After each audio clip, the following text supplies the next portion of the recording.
പ്രിയപ്പെട്ടവരെ നമസ്കാരം.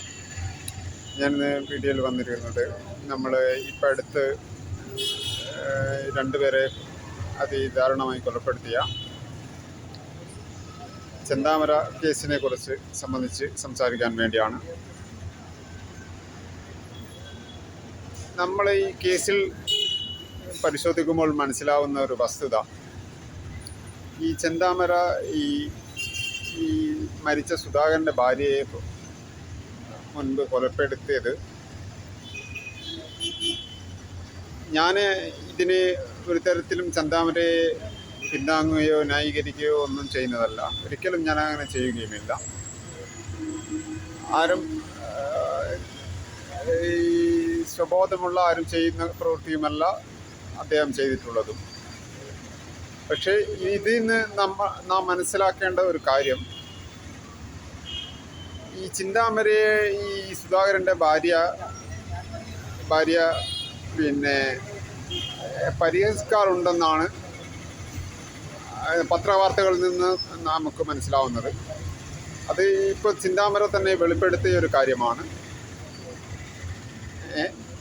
ചിന്താമര പറഞ്ഞത് എന്താന്ന് പറഞ്ഞു കഴിഞ്ഞാൽ, ചിന്താമര ഒന്നിനും കൊള്ളാത്തവനാണ്, ഇനി അധികകാലമില്ല, ഉടൻ തട്ടിപ്പോകും. ഇത്തരത്തിൽ അത് ഒരു പക്ഷേ ആ സ്ത്രീ ഒരു തമാശ രൂപത്തിൽ വരച്ച് ചിന്താമരയെ കളിയാക്കാൻ വേണ്ടി പറഞ്ഞതായിരിക്കാം. പക്ഷേ എന്നിരുന്നാലും ഇത് കേൾക്കുന്ന ചിന്താമരയെ പോലുള്ള മെൻ്റലി ദുർബലരായിട്ടുള്ള വ്യക്തികൾ, അവരുടെ ഈ കല്ല് അവരുടെ ഹൃദയത്തിൻ്റെ എത്രത്തോളം കടലിൽ, നമ്മൾ ഒരാൾക്കെതിരെ ഇത്തരത്തിലുള്ള പരിഹാസങ്ങൾ പറയുമ്പോൾ നമ്മളൊരു കടലിൽ കല്ലെറിയുന്നത് പോലെയാണ്.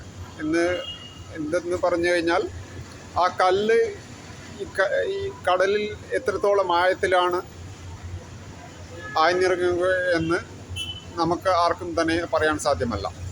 അതുപോലെയാണ് നാം മറ്റൊരു വ്യക്തിയെ പരിഹസിക്കുമ്പോൾ ഉണ്ടാവുന്ന ഒരു പ്രക്രിയ. അതാണ് ഇതിൻ്റെ വലിയൊരു കാതൽ. അതുകൊണ്ട് ഇത്തരത്തിലുള്ള വ്യക്തികൾ നമ്മുടെ സമൂഹത്തിലും നമ്മുടെ അയൽപക്കങ്ങളിലും, മലയാളികൾ എസ്പെഷ്യലി, മറ്റുള്ളവരുടെ കളിയാക്കാനും പരദൂഷണം പറയലും തന്നെയാണല്ലോ മലയാളികളുടെ ഏറ്റവും വലിയൊരു മുഖമുദ്ര തന്നെ. ഇത്തരം